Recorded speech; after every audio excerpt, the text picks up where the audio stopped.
Bumuo na ng task force para imbestigahan ang pagkamatay ng dimanoy drug lord sa Western Visayas na si Melvin Odicta at ang kanyang misis. Ayon kay DILG Secretary Mike Sueno, may listahan daw ang mag-asawa ng mga dimanoy sangkot sa droga at posibleng ito raw ang dahilan kung bakit sila pinatay. Live mula sa Quezon City, may report si Mariz Umali. Mariz? Jessica, taliwasan sa sinabi ng mag-asawang Odicta nang sila ay pumunta kay Secretary Sueno na wala silang kinalaman sa illegal na operasyon ng droga. Ang nilalaman na intelligence report na nakuha natin mula sa Police Regional Office 6 na nagsasabi na matagal na palang sangkot sa operasyon ng illegal na droga ang mag-asawang Odicta. Nang lumapit sa DILG o Department of Interior and Local Government ang mag-asawang Melvin at Miriam Odicta, humingi sila ng tulong para sa kanilang seguridad. May mga banta raw sa kanilang buhay. Itinanggi rin ng mag-asawa na may kinalaman sila sa illegal na droga. Ayon sa PNP, si Melvin di umano si alias Dragon, ang #1 drug lord sa Iloilo. Pero ilang araw makalipas, ganito na ang sinapit ng mag-asawa. Ang Malacanang bumuuna ng isang task force para imbestigahan ang pagpatay sa mag-asawang Odicta. Police have already formed a special task force that would look into the deaths. The director of the Western Visayas Regional Police has said that they do value the life of every individual and respect due process. Nasa punerarya na sa Iloilo City ang labi ng mag-asawang Odicta. Dismayado raw sila sa naging pahayag ng Pangulong Duterte tungkol sa pagkamatay ng mag-asawa. Hindi niya muna inano masyado kung totoo o kung may katotohanan o wala. Ang sabi niya matagal na. Pinasinungalingan din ng matagal ng empleyado ng mag-asawa na may koneksyon sa illegal na droga ang kaniyang mga amo.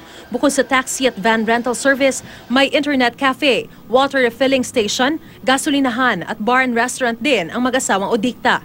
Lahat kami dito witness na yung mga negosyo na o mga tinutulong niya sa ibang tao, sa mga humingi ng tulong sa kanila, galing po talaga sa legal na paraan. Pero base sa mga dokumentong nakalap ng GMA News mula sa Police Regional Office 6, matagal nang may kaugnayan umano sa droga ang tinaguriang Dragon at #1 drug lord umano ng Iloilo na si Odicta.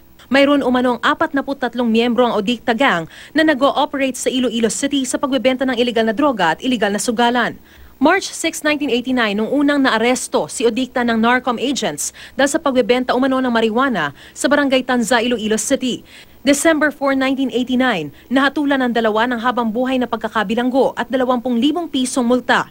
Pero matapos lang ang ilang taon, napalaya si Odicta sa bisa ng bagong batas na RA 7659 na nagsasabing naisilbi na niya ang parusa ng kaniyang krimen.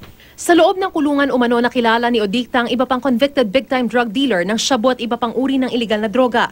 At taong 1997, nagbalik daw uli si Odicta sa iligal na transaksyon gamit umano ang mga koneksyon sa bilibid.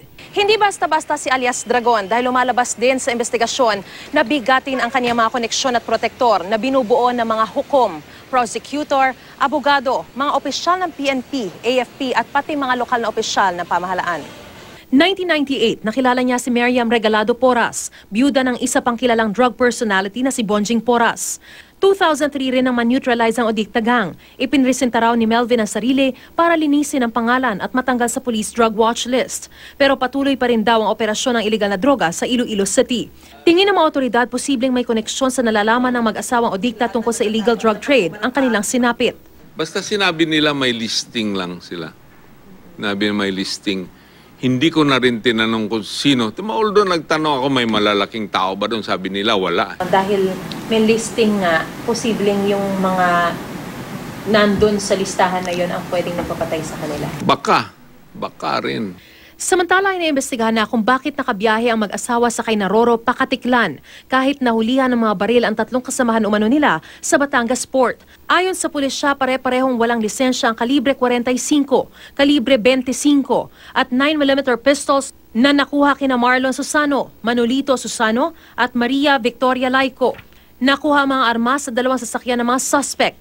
Isa rito ay pagmamay-ari ni Ginang Odicta. Tumanggi magpa-interview ang tatlong inaresto.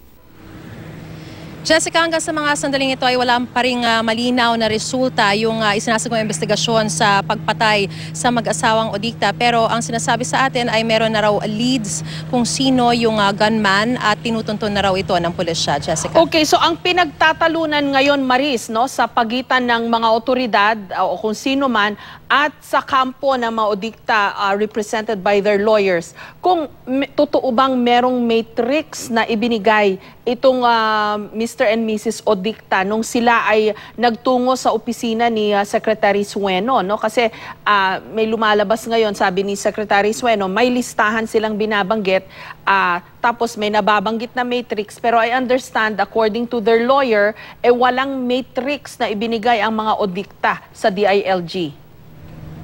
Alam mo, Jessica, kanina binalikan ulit natin si Secretary Sueno para linawin yung isyong ito. Ang sinasabi sa atin ni Secretary Sueno ay sa simula, nung pumunta ang mag-asawang Odicta sa kanya para humingi ng tulong ng seguridad dahil nga sa bantang nakukuha nila sa kanilang buhay, hindi raw sinasabi nitong mga mag-asawang Odicta na may kinalaman sila sa droga. Kumbaga, itinatanggi nila. Pero eventually, nung nakikipag-usap na sila kay Secretary Sueno, ay umamin din na meron silang nalalaman. At kumbaga, mismong yung lawyer daw nila, nakasama nila nung panahong iyon, nung Huwebes, ang nagbigay ng approval na, sige na, sabihin nyo na kung ano yung maaari ninyong sabihin. Yun ang sinasabi sa atin ni Secretary Sueno. So, dahil doon, lumabas na may impormasyon na meron silang drug listing. Ito yung sinabi sa atin ni Secretary Sueno.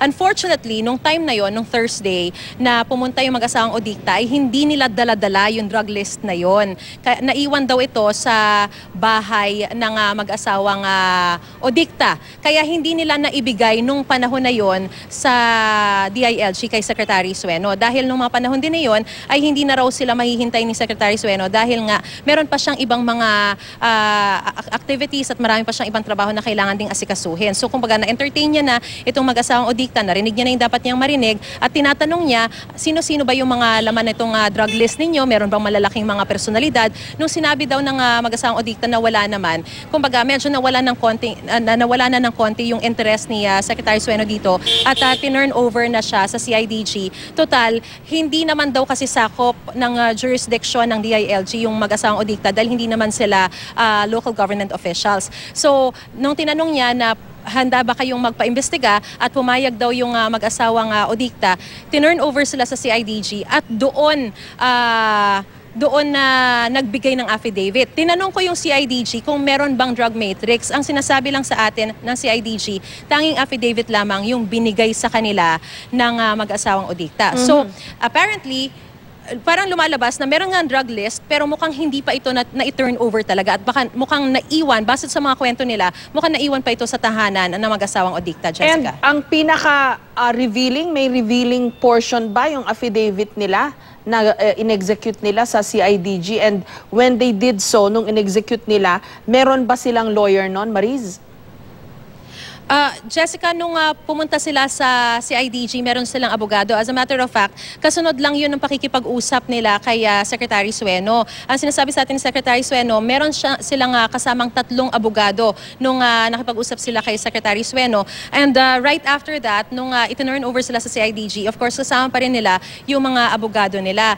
What is unfortunate here, Jessica, is we kept on asking the CIDG if we can get a copy, if we can get hold of a copy of the affidavit. Kasi for the sake of transparency, total, isinusulong yung freedom of information at ito naman ay naipatupad, yun yung sinasabi natin sa kanila. Kaya lang, ang sinasabi sa atin ng CIDG, hindi sila maaring makapagbigay ng kopya ng affidavit kung hindi ka miyembro ng pamilya o hindi ka abogado. So, wala tayong chance of getting hold of the affidavit from the CIDG. Ngayon, kinukuha natin to, sinusubukan natin itong kunin from the camp of Odicta, which is from their lawyer. Kaya lang, hindi naman sila nagbibigay pa ng affidavit. So, we cannot really say at this point if there is really something telling dun sa affidavit na in-execute ng mag-asawang Odicta. What we know right now is that sinasabi nila na merong banta sa kanilang buhay at nanggagaling din mismo from the Philippine National Police yung kabilang dun sa mga threats na natatanggap nila. Now, we tried to clarify bakit sa Philippine National Police nanggagaling yung threat. Ibig sabihin ba sila mismo yung nagbabanta na papatay sa kanila? Pero ang sinasabi lamang sa atin, yung nanggagaling na threat na yun na PNP is because of the Oplan Tokhang and Oplan double barrel. Dahil nga mas pinaigting yung gyera kontra droga ng pamahalaan at ng pulisya, doon daw nanggagaling yung threat na sinasabi ng mag-asawang Odicta. Jessica? Kasi masyadong magkaiba, no? Yung sinasabing information on the Odicta couple from the PNP, detalyado talaga yung di umano ay drug links nila. Pero pag kinausap mo yung kampo, yung sinasabi naman ng Odicta couple, no, yung kampo nila through their lawyer, outright na sinasabi na wala silang drug link. So magkaiba. In the meantime, ano ang information na nakukuha nyo kung meron man update on the investigation? Kasi may nabasa akong account sa dyaryo at may narinig din akong account from other broadcast organizations na di mano may nakasaksi doon sa pagbaba ng Roro doon sa Katiklan nitong mag-asawa na ang unang tama lang ni nung lalaki, nung mister, ay sa paa o sa binte, no? Buhay pa raw nung isinakay ng auto, pero pagdating daw dun sa ospital, patay na. Meron bang information on that, Mariz? Jessica, in terms of information kung talaga bang nung isinakay sa sasakyan ay buhay pa at doon na lang eventually namatay dahil nagkaroon na rin ng tama sa ulo, wala pang malinaw na resulta dyan sa investigasyon na yan. Ang sinasabi sa atin ni PNP Chief Director General Bato de la Rosa ay napakarami talagang mga allegations, maraming mga iba't ibang mga versions na naglalabasan sa ngayon. Natural, may mga pagdududa rin na inilalabas laban sa mga pulis. Pero ang sinasabi sa atin ni General de la Rosa ay meron naman daw na investigasyon, merong task force Odicta na binuo at lalabas din daw ang katotohanan pag natapos na ang investigasyon na ito. So, yun ang assurance na ibinibigay sa atin ng pamunuan ng pulisya na kahit na anuman yung mga nakita at anuman yung mga versions na lumalabas ngayon, lahat daw yan ay kinakalap at bahagi ng investigasyon at lalabas daw ang talagang katotohanan kapag natapos ng investigasyong ito, Jessica. Okay, keep us posted. Maraming salamat. Mariz Umali.